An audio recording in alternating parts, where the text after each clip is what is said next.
E o tema desses domingos, você sabe que nós estamos numa série de domingos, e ele já começou a semana passada, e nós vamos dar continuidade hoje, e ele fará mais 11 domingos, e eu espero que nesses 11 domingos ele possa estar presente, né? E é em busca da vitória. Quantos gostariam de ser vitoriosos aqui? Amém. Qual que é a sua vitória? O que é vitória para você? Você já parou para pensar o que é vitória para você? Você já parou para pensar qual vitória você quer alcançar? Qual o objetivo que você quer alcançar em ser uma pessoa vitoriosa? Se nós pararmos para olhar no mundo, nós vamos ver pessoas que têm alguns conceitos de ser uma pessoa vitoriosa. Quem sabe o sucesso financeiro, e isso é muito latente no mundo atual, muitas pessoas correndo atrás de fama, atrás de dinheiro. Mas será que é essa a vitória que Deus tem preparado para você? Será que é essa a vitória que Deus quer colocar na sua vida essa noite? Será que é fama? Será que é dinheiro? Será que é uma casa? Será que é um carro? Qual é a sua vitória? Qual a vitória que você veio buscar aqui essa noite? Infelizmente, nós olhamos para pessoas que não sabem qual vitória procura, mas elas sabem que andam vivendo uma vida fracassada. Apesar de saber que andam com uma vida fracassada, não sabem qual vitória procuram, qual vitória almeja e qual que é o verdadeiro sentido da vitória. Hoje nós vamos falar um pouquinho sobre vitória na vida de um personagem bíblico, um personagem muito interessante. Tem uma lição muito grande para nós aprendermos, e eu espero que você compreenda a mensagem que Deus quer te trazer essa noite. E qual é o segredo de ser vitorioso? Você sabe? Sim? Não? O personagem que nós vamos estudar hoje está lá no livro de Juízes, e eu gostaria que você abrisse a sua Bíblia nesse momento. Juízes, capítulo 6, a partir do versículo 11.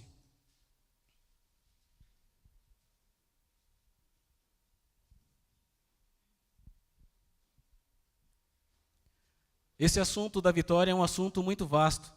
Nós não vamos encerrar esse assunto. Vamos falar apenas um pequeno ponto crucial na vida vitoriosa, na vida cristã vitoriosa, na vida espiritual vitoriosa. E vamos tomar esse personagem como exemplo, estudar um pouquinho da sua história e agora tentar trazer isso para a nossa vida. O que serve de lição, o que Deus quer falar através desse personagem. Você abriu a sua Bíblia? Juízes, capítulo 6, a partir do versículo 11, e eu vou ler alguns versos aqui. Diz assim: Então veio o anjo do Senhor e se assentou debaixo do carvalho que está em Ofra, que pertencia a Joás, Ebiezrita. E Gideão, seu filho, estava malhando o trigo no lagar para pôr a salvo dos midianitas. Nesse contexto histórico, vamos parar um pouquinho aqui. Gideão, ele estava malhando o trigo aonde? No lagar. Por que no lagar? Porque eles estavam sendo oprimidos pelos midianitas. E muitas vezes, ao fazerem as suas plantações no lugar costumeiro, os inimigos vinham e destruíam aquela plantação para que aquele povo sofresse fome, se enfraquecesse e assim fosse um alvo mais fácil. E muitas vezes eles tinham que plantar em um lagar, em um lugar coberto de água, porque ali eles conseguiriam lançar as sementes e quando já tivesse um pouquinho maior, eles poderiam comer. E assim não conseguiriam notar, pelo menos no princípio, a plantação que eles estavam fazendo. E estava ali Gideão, justamente malhando o trigo no lagar. Então o anjo do Senhor lhe apareceu e lhe disse: O Senhor é contigo, homem valente. Quantos gostariam de ser chamados assim pelo Senhor? Homem valente, né? Eu não sei se existem homens tão valentes hoje assim. Eu não sei se você é tão valente. Mas aos olhos de Deus, pode ser que você seja uma pessoa valente. E Gideão era. Respondeu Gideão: Ai, Senhor meu, se o Senhor é conosco, por que nos sobreveio tudo isso? E que é feito de todas as suas maravilhas que nossos pais nos contaram, dizendo: não nos fez o Senhor subir do Egito? Porém agora o Senhor nos desamparou e nos entregou nas mãos dos midianitas. Vou parar um pouquinho aqui. Em algum momento da sua vida, você já parou e teve a impressão de que Deus havia te abandonado? Algum momento da sua vida, você passando por uma dificuldade, você passando por um problema, e você começa a tentar achar soluções, você começa a tentar achar um objetivo, e você sabe que todas as coisas contribuem para o bem daqueles que amam a Deus, mas eu sei que em alguns momentos da minha vida, e talvez da sua vida, você tenha parado e perguntado: será que realmente Deus tem me visto? Será que Deus está me vendo? Será que Deus está atentando para o meu problema? E muitas vezes nós somos fracassados porque desconfiamos de Deus. Porque às vezes nós queremos a resposta imediata, no momento da nossa oração. E se a resposta demora um pouquinho, parece que Deus não está ouvindo. E muitas vezes nós só aceitamos ou reconhecemos que a resposta é de Deus quando Deus faz conforme a nossa vontade. Às vezes Ele responde da forma que é melhor, mas que não é da nossa vontade, e nós temos a impressão então de que Deus não nos ouviu, ou que não está nos atendendo, né? E aqui, Gideão também achava que Deus tinha desamparado, porque eles estavam sofrendo, eles tinham sido entregues nas mãos dos midianitas. E vamos continuar o relato. Então se virou o Senhor para ele e disse: vai nessa tua força e livra Israel da mão dos midianitas. Porventura não te enviei eu? E ele disse: ai, Senhor meu, com que livrarei Israel? Eis que a minha família é a mais pobre em Manassés, e eu menor na casa de meu pai. Tornou-lhe o Senhor: já que eu estou contigo, ferirás os midianitas como se fossem um só homem. Eu não sei se Deus chegasse para você, se você estivesse vivendo a situação que Gideão estava vivendo naquele momento, se você teria força, se você teria fé suficiente para encarar o desafio que Deus colocava agora na vida de Gideão. Deus tinha um propósito para a vida do povo de Israel naquele momento. Deus tinha um propósito de livramento. E Deus escolheu quem? Gideão. E Gideão começa a dar suas características. Gideão não era um homem de guerra. Gideão não era um homem forte. Gideão não era um homem rico. Gideão não era um homem poderoso. Ele fala aqui que ele era o mais pobre. Vamos lá. No versículo 15. Eis que a minha família é a mais pobre em Manassés. Ele pertencia à família mais pobre. E ele era o menor da casa do pai dele. Então, Gideão, olhando para a sua vida, para a sua condição, ele se sentia a pessoa mais indigna naquele momento de livrar o povo de Israel. Mas Deus disse: vai, homem valente. E algo muito importante que Deus diz: vai na tua força. E Gideão, você vai ler a história, se você puder acompanhar na sua casa, você leia todo o capítulo, e você vai ver que Gideão, no momento, ele começa a duvidar. Mas Deus tinha chamado. E ele começa a colocar Deus à prova. E ele fez algumas experiências, né? Testando a Deus para ver se Deus realmente estava com ele.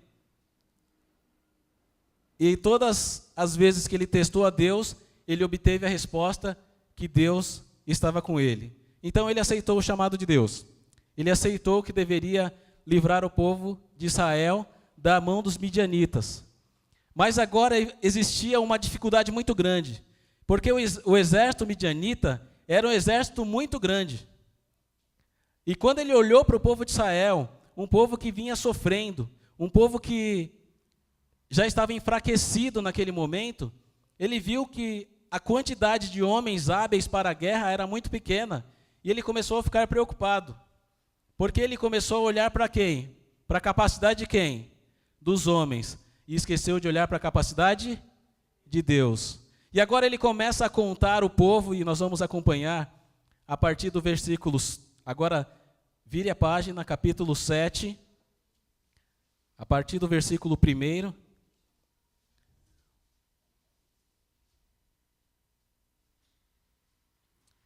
A partir do versículo 2. Disse o Senhor a Gideão: é demais o povo que está contigo, para eu entregar os midianitas nas suas mãos. Israel poderia se gloriar contra mim, dizendo: a minha própria mão me livrou. Apregou-a, pois, aos ouvidos do povo, dizendo: quem for tímido e medroso, volte e retire-se para a região montanhosa de Gileade. Então voltaram do povo 22.000, e 10 ficaram. Gideão já estava preocupado.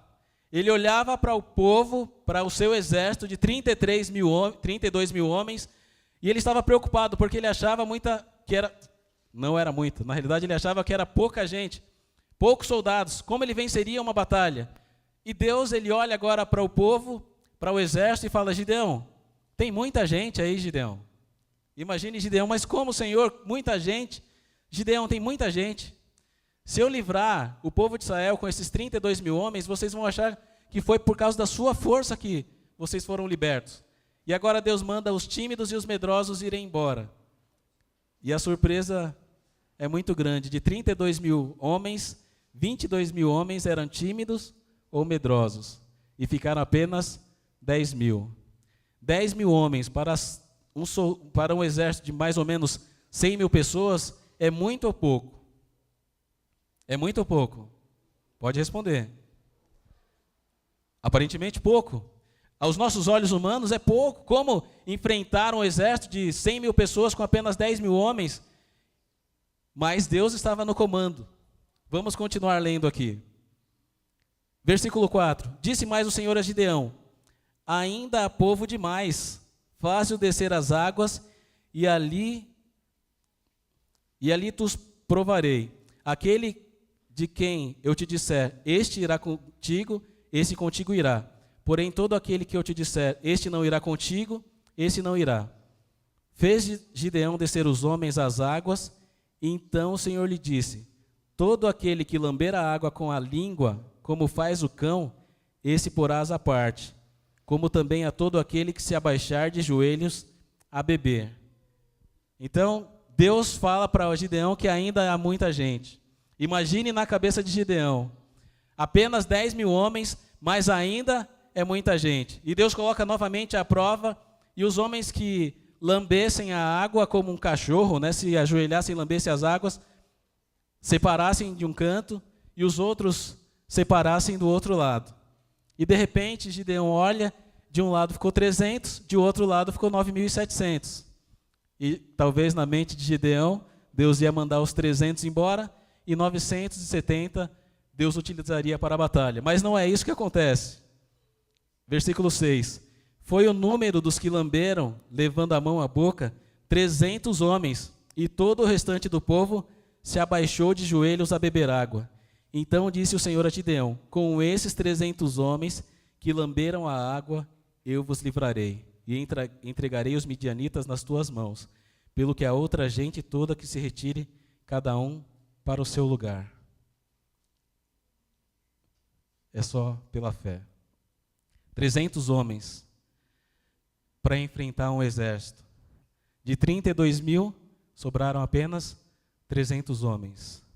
Será que é possível uma vitória assim? Será que aquele povo tinha capacidade para enfrentar um inimigo tão grande e ainda assim ser vitorioso? Nós vamos continuar a história e você vai acompanhar conosco.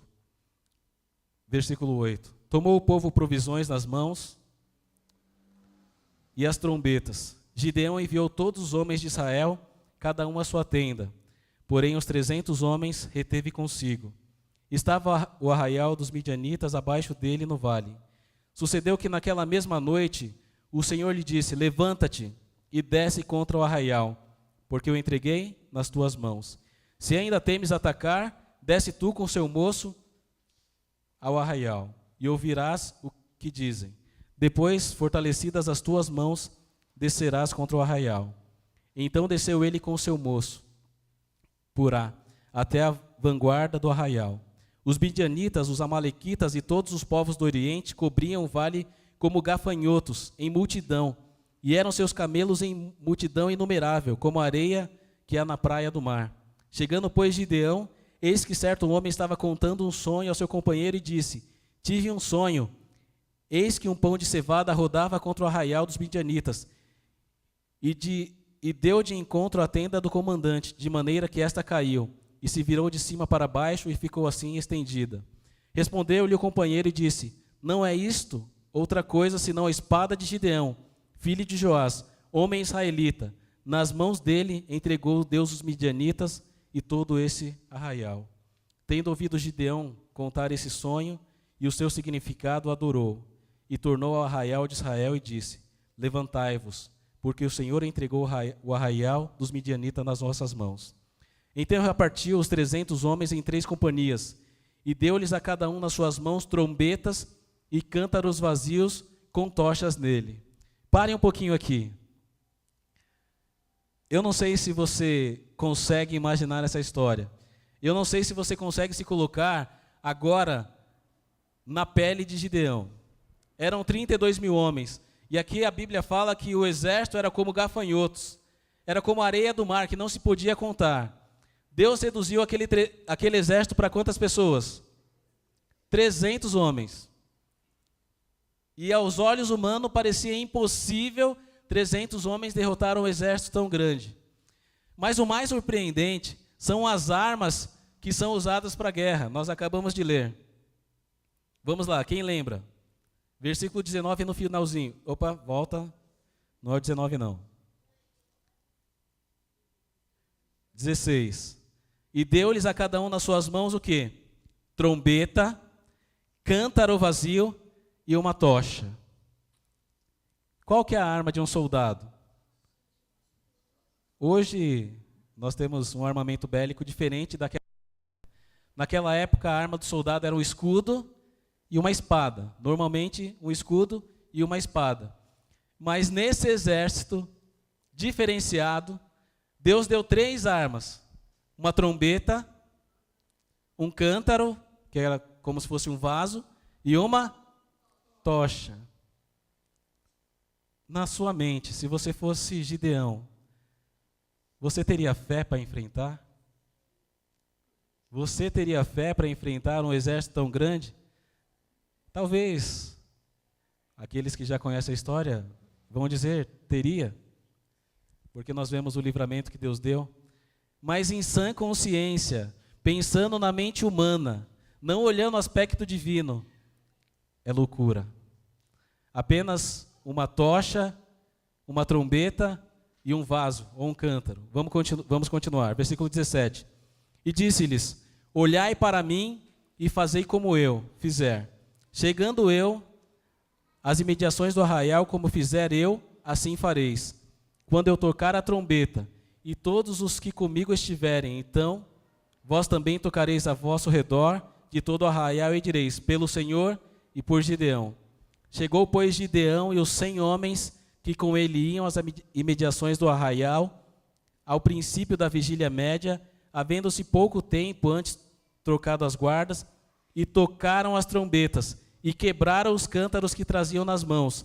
Assim tocaram as 3 companhias as trombetas, e despedaçaram os cântaros que seguravam nas mãos, e seguravam na mão esquerda as tochas, e na mão direita as trombetas que tocavam, e exclamavam: espada pelo Senhor e por Gideão.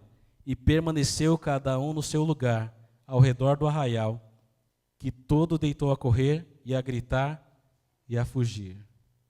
E Deus trouxe grande livramento. Vamos ver o 22. Ao soar das 300 trombetas, o Senhor tornou a espada de cada um contra o outro, e isto em todo o arraial, que fugiu rumo de Zererá, até de Bet-Sitá, até o limite de Abel-Meolá, acima de Tabate. O mais interessante, ou ainda se há algo mais interessante nessa história, é que no finalzinho, quando eles tocaram a trombeta, gritaram por Deus e por Gideão, o que eles fizeram? Cada um parou no seu lugar. E Deus realizou o resto. E uma grande vitória foi concedida ao povo de Israel. Uma grande vitória, um grande exército foi derrotado não por 300 homens, mas pelo poderoso de Israel, o Senhor dos exércitos. Gideão, ele estava com medo. Gideão, ele olhava para a sua vida e ele via uma pessoa fracassada. Quem sabe porque as outras pessoas que se encontravam com Gideão olhavam para ele e o viam como uma pessoa fracassada. A família dele era a mais pobre e ele era o menor da casa dele. Quem sabe, aos olhos do mundo, você seja uma pessoa sem força, uma pessoa insignificante. Quem sabe no seu serviço, quem sabe na sua casa, no seu trabalho, na escola, você seja uma pessoa insignificante. Quem sabe você chegou aqui na igreja também e acha que é insignificante, você sentou aí, ninguém conversou com você, ninguém deu o valor que você tem, mas eu quero dizer algo. Você tem um valor inestimável aos olhos de Deus. Do mesmo jeito que Deus olhou para Gideão, no íntimo da sua simplicidade, e viu um homem valente, Deus olha para cada um de nós e diz: meu servo valente, eu te escolhi. Deus tem escolhido a cada um de nós. Eu não sei qual que é a vitória que você precisa na sua vida. Talvez você tenha lutado com as suas forças, talvez você tenha tentado fazer do seu jeito, talvez você tenha trilhado um caminho sem sucesso, sem vitória, um caminho de fracasso, porque você ainda não se entregou nas mãos de Deus. Deus quer usar você. Deus quer transformar a sua vida. Deus quer fazer de você uma pessoa vitoriosa. E a única coisa que Ele te pede é o que nós encontramos lá no capítulo 6. Capítulo 6, versículo 14. Foi a mesma coisa que Ele pediu para Gideão. Vai nessa tua força. Deus nesse momento não está pedindo nada mais do que Ele mesmo te deu. Deus não está pedindo para você ir na força de outro. Deus não está pedindo para você inventar forças. Deus não está pedindo para você buscar algo impossível. Mas Deus quer te usar na sua força, na sua simplicidade, na sua capacidade às vezes fraca. É isso que Deus quer usar. Apesar de você se achar fraco, quando você confia em Deus, você tem o poderoso de Israel ao seu lado. O braço de Deus é com você. Tem uma citação que diz: muito pode em poder a oração de um justo. E diz também que a oração de um justo move o braço de Deus. Você já pensou nisso? Que a sua oração pode mover o braço de Deus? Qual é a vitória que você quer? Quem sabe você tem esperado dias, meses, anos, tenha pedido e Deus não tenha respondido a sua oração, e quem sabe você já esteja à beira de desistir. E Gideão naquele momento se sentia desamparado, fracassado. Ele sentia o peso da escravidão porque eles eram oprimidos pelos midianitas. Mas no seu tempo Deus chamou a Gideão. No seu tempo Deus deu o livramento. E no tempo certo Deus dará o livramento a você. Talvez você pense em vitórias desse mundo. Talvez você pense em sucesso. Mas Deus te diz: eu é que sei o plano que tenho para vós. Planos de paz e não de mal, para te dar o fim que desejeis.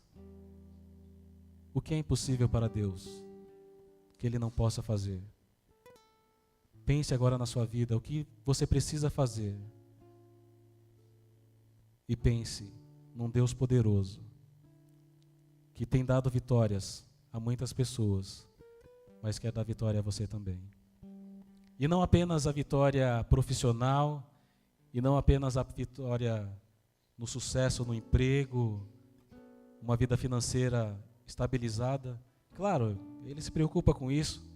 Ele sabe que você precisa de muitas coisas, mas a maior vitória que Deus quer te dar hoje é a vitória sobre o pecado, é a salvação em Cristo Jesus.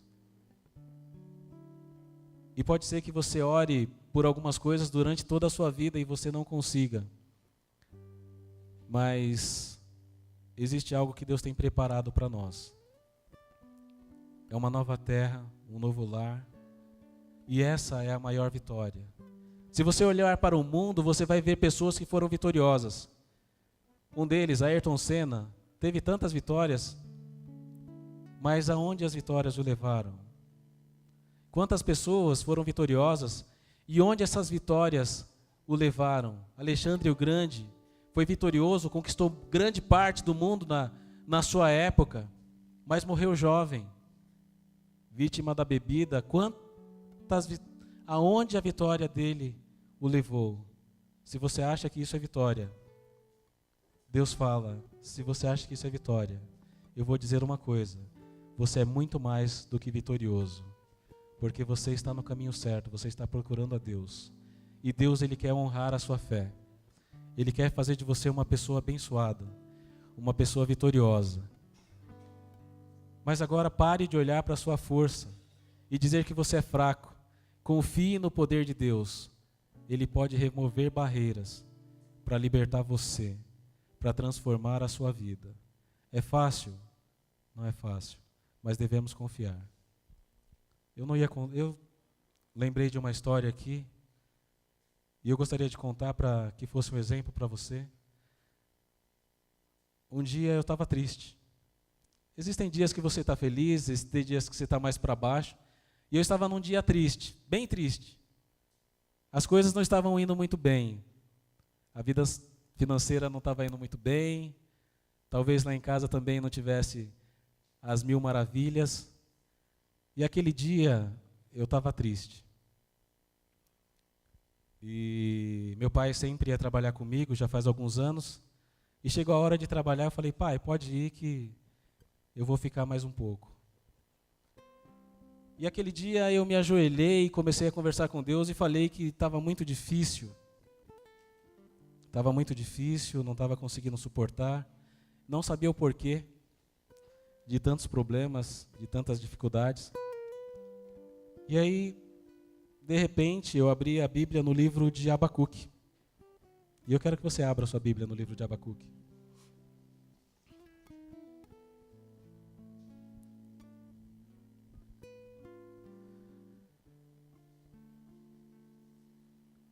E aí eu comecei a ler o livro de Abacuque, e li o versículo 2, Abacuque falando: até quando, Senhor, clamarei eu, e tu não me escutarás, gritarei violência e não me salvarás. E naquele momento eu comecei a colocar em mim as palavras de Abacuque, que falava: Senhor, até quando eu vou clamar e você não vai me ouvir? Até quando eu vou falar e o Senhor não me escuta? Até quando? E eu continuei lendo o livro de Abacuque. Se você puder ler em casa, você vai ler. Mas no meio do livro, Deus se revela a Abacuque. E aí, eu vi uma das orações mais lindas que eu já ouvi em toda a minha vida. No capítulo 3 de Abacuque, versículo 17, diz assim: ainda que a figueira não floresça, nem haja fruto na vide, o produto da oliveira minta, e os campos não produzam mantimento, as ovelhas sejam arrebatadas do aprisco, e nos currais não haja gado. Todavia eu me alegro no Senhor, exulto no Deus da minha salvação.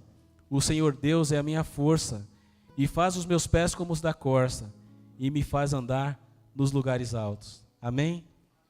Em outras palavras, ainda que o armário esteja vazio, ainda que a sua conta bancária esteja no limite ou abaixo do limite, ainda que pareça que tudo vai mal, aqui diz que eu me alegrarei no Senhor. O Senhor é a minha fortaleza, faz os meus pés como os das corças e me faz andar nos lugares altos.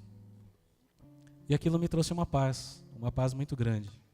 E eu saí de casa então agora, atrasado já para o serviço, mas eu saí.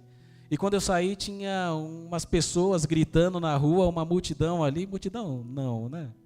Umas 20 pessoas. E aí eu olhei e tinha um pitbull atacando alguém, na minha visão, e eu achei que era uma criança. E quando eu cheguei perto, tinha um pitbull atacando um cachorrinho. E quem vai arriscar a vida pelo um cachorrinho, né?